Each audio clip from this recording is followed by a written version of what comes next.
Good day, class! This is our English subject. We are on the 5th week of the 4th quarter, and our learning objective for today is Restate facts from informational text. Before we proceed to our new lesson, let us review our past lesson. With a direction, identify the different kinds of graph. The first picture is an example of a circle graph or a pie graph. The next picture, you're right, this is a line graph. How about this one? Correct, it is a bar graph. And the last picture is an example of a pictograph. Good job, kids, we answered it right. Our lesson for today is all about informational text.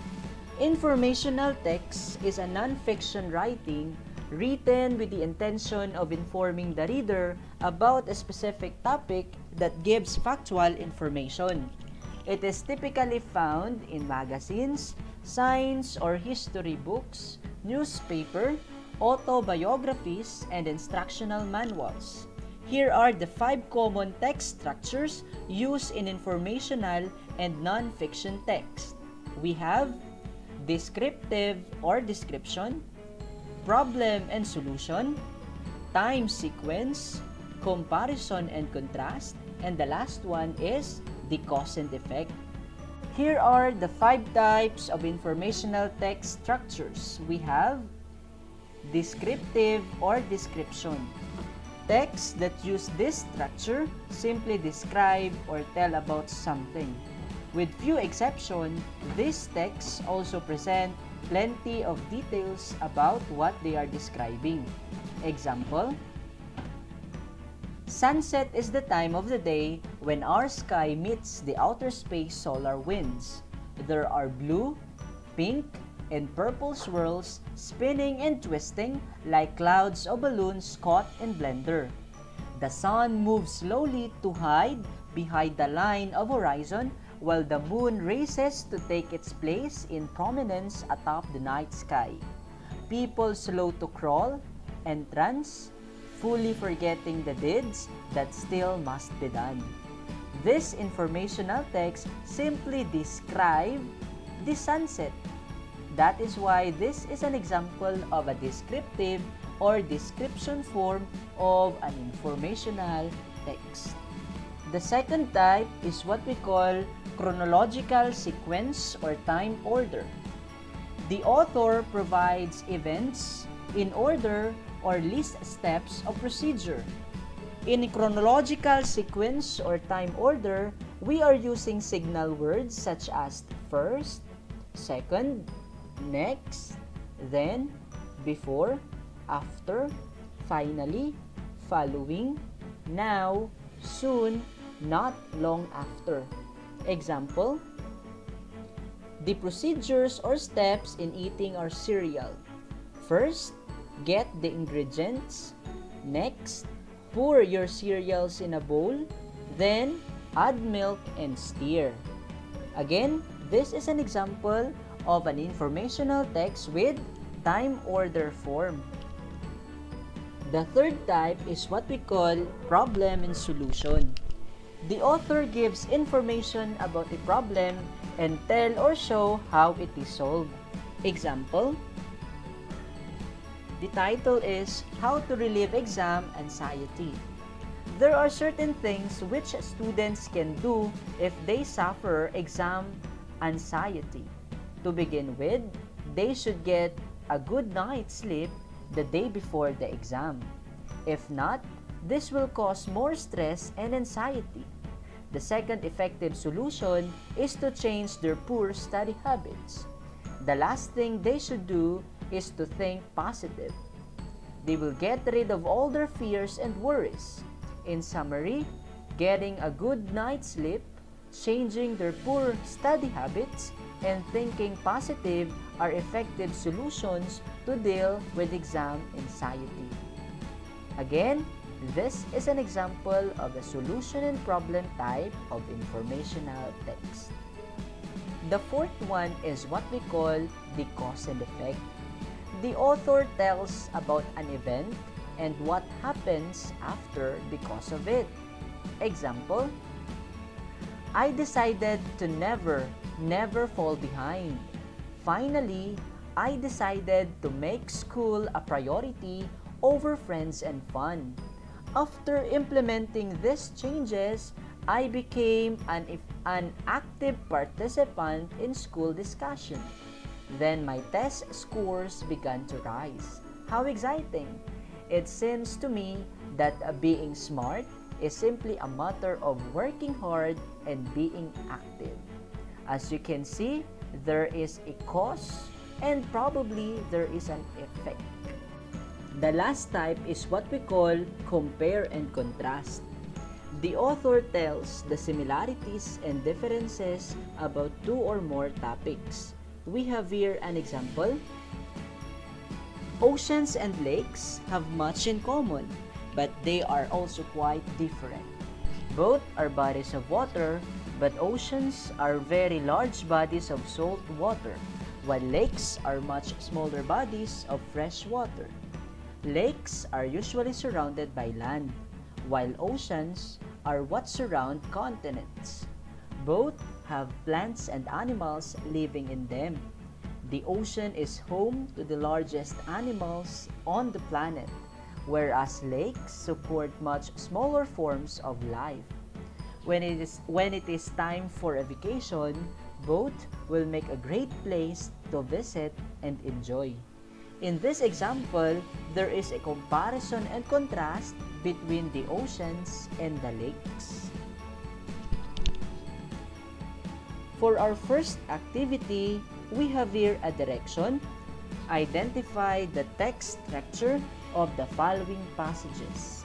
The choices could be problem solution, compare and contrast, cause and effect, sequence, and description. In this activity, you are going to choose your door of questions. We have here door number 1, door number 2, 3, 4, and 5. Let us try to open door number 1. And we have here our question. Question number 1. More and more children in the neighborhood were becoming sick of respiratory diseases, so the barangay officials planned out some action. The entry of vehicles was limited, so the fumes exhausted would be lessened. Since smoking cigarettes harms the health of children, smokers and families were advised not to. The people were encouraged to plant more trees and other plants in their yards, in order that air around would be clearer. This informational text is an example of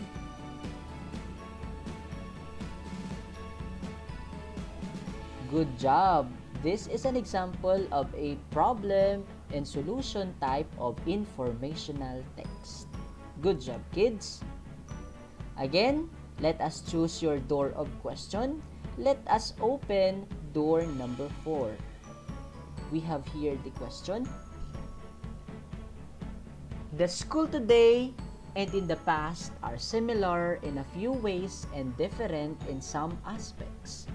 Both have a learning room, a teacher, and a books.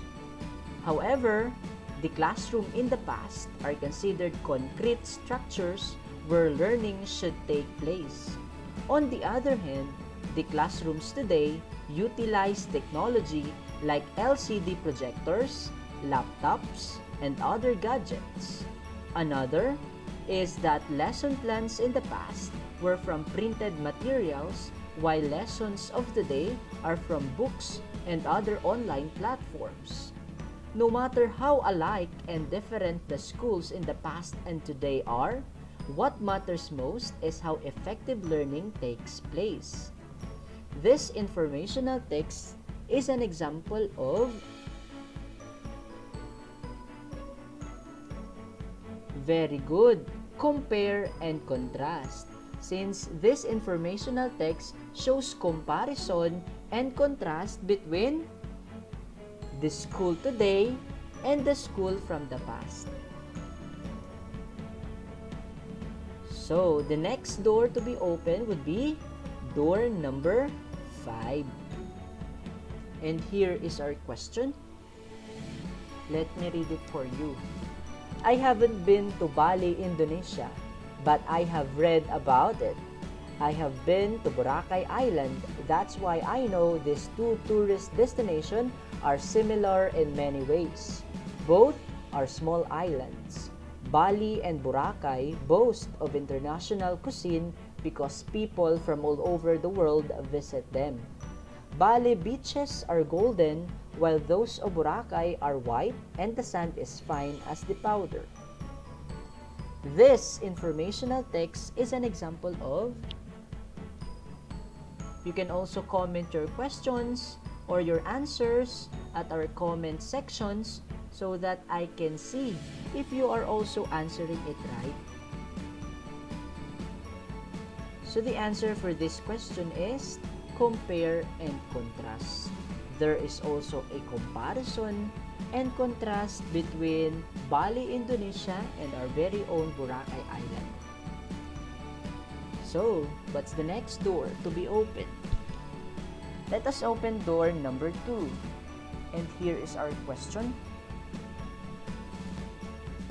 Boiling is perhaps the fastest way to purify cloudy water. You will need a boiling pot, fire, salt, coffee filter or cloth, charcoal, and cotton. First, pre-filter the cloudy water with the cotton filter or folded cloth. Then, boil the filtered water. Add a small amount of salt to improve the taste of the water as it's boiling. Next, let the water cool.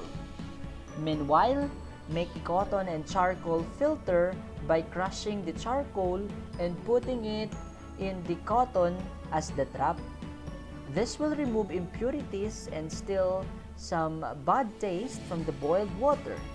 And finally, filter the boiled water through the cotton trap. This is an example of. You're right. An example of is sequence. And the last question or the last door to be opened would be door number 3. And here is our question. The lack of rain has horrible effects on farmers. With no rain, their land dries up, and it is very difficult to grow anything. When the crops fall, the farmers have no choice but to get a second job in order to make the money they need. Farming is a full-time job. Many farmers end up selling their land. Some farmers have accepted the government program which we call the Conservation Reserve Program or the CRP. This informational text is an example of. Good job! This informational text is an example of cause and effect.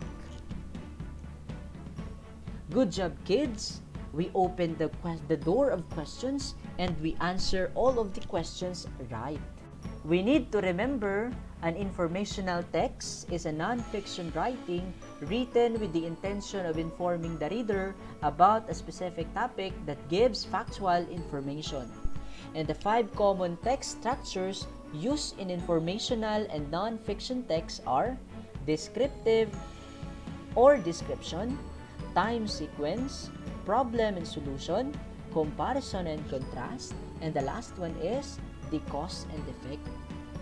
And for our last activity, let us answer what's in with a direction. Circle the letter of the best answer. For question number 1, which type of text structure describes an issue and at least one way to solve it? A. Chronological order, B. Cause and effect, or letter C. Problem and solution. Number 2. Some dogs and cats do not have homes. people started animal shelters to take care of these animals and solve the problem of homeless animals. At the shelters, dogs and cats get food and water. They get to play with other dogs and cats. A. Cause and effect. B. Description. Or letter C. Problem and solution. The third question. Which type of text structure describes events in time order? A. Cause and effect. B. Chronological order. Or letter C. Compare and contrast. The fourth question. Today, more people are connected to the internet than ever before, not only at home but also on mobile devices such as smartphones and tablets.